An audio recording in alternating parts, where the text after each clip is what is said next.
has this been? I mean, look, I've been to more because of my age and played as well now. I've never known a World Cup so bonkers. Honestly, it's like crazy. I put crazy golf. As in GULF, golf. Oh, golf. Yeah, nice. because I've never seen a World Cup with so many crazy outcomes. Honestly, from the early game that I did, Japan beating West Germany.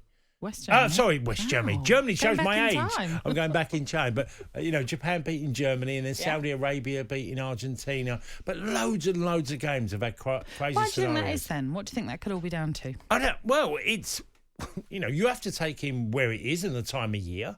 And it feels like some were really prepared and some were so undercooked in this tournament. I saw unfit teams like Belgium, and I said before as I was watching them, Wales had a number of injuries, and I know Belgium had a couple, but generally them two looked the most unfittest teams. And there was a few from Europe who looked totally out of sorts. West Germany looked out of sorts. West Germany! Where's this Germany! coming from? Oh, no, I've watched so much football. Germany, they looked out of sorts in the early games as well. Yeah.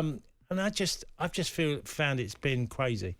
So much has happened in the last 3 weeks that it's unimaginable that you could see so many crazy scenarios happen. I mean, even the referee last night. I mean, we're going to talk about that. That was the worst referee performance I've ever seen in a World Cup game.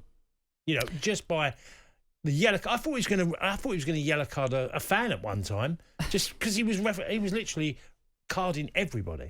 Well, we will talk about that game a little bit later on, but yes, the referee has come in for a lot of stick after that performance, none more so than Emi Martinez, who has basically called him useless, and I'm sure he'll get a fine coming his way after those thoughts. But yeah, we'll talk about that result for Argentina. It was all looking good for them at one stage that they were going to win that 2-0, but wow, did the Netherlands fight back late on to force that to extra time and then penalties. But like I say, we'll discuss that in more detail. But you're right, I mean, even the group stages were such a roller coaster at times, and I was involved in that Costa Rica-Germany game where that group in itself was balmy, wasn't it? When you add in Japan and Spain, and how at one stage, just in the final group games, I think Group E was fascinating just because Germany had lost first off. Spain had beaten Costa Rica 7-0, but what was Spain, though? Well, this is it. What were they as a team? Or they just like to have the ball and kick it about a bit. I know, but the numbers were so ridiculous of 1,050 passes. But they didn't 6 really shots, go anywhere 3 with on it. target. Yeah. So there's 150 passes per shot. Well, that's the disappointment, I suppose, ultimately. And that's maybe when Luis Enrique has lost his job, unfortunately. But you're right. And I always remember Stuart Pearce. I did that game, the Costa Rica-Spain game with Stuart Pearce. And Stuart Pearce had said, first of all, Spain will not win this tournament. Don't look at this 7-0 scoreline and think they're going to blitz this, because that's not going to be the case. One, Costa Rica were appalling in that game. But two, he was like, we just can't judge them on this. We just can't. And he was absolutely right, because look what happened to them in the end. They did bow out. But that game, like I say, Costa Rica-Germany, and in that final group, when at one stage it looked like Japan and Costa Rica were going through, and then it wasn't. It was Germany and Spain were going through. Then Japan fought back. Absolutely brilliant, and kind of summed up the nature of the tournament, because it was topsy-turvy, twists and turns at every corner. It was fabulous. Yeah, it was. And a special note to a number of the supporters from certainly African nations. Morocco was extraordinary. I got caught on...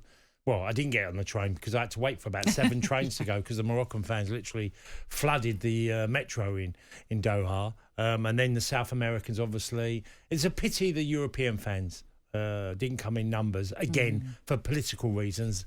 They were trying to make a point, and they certainly did, because European teams missed their fans.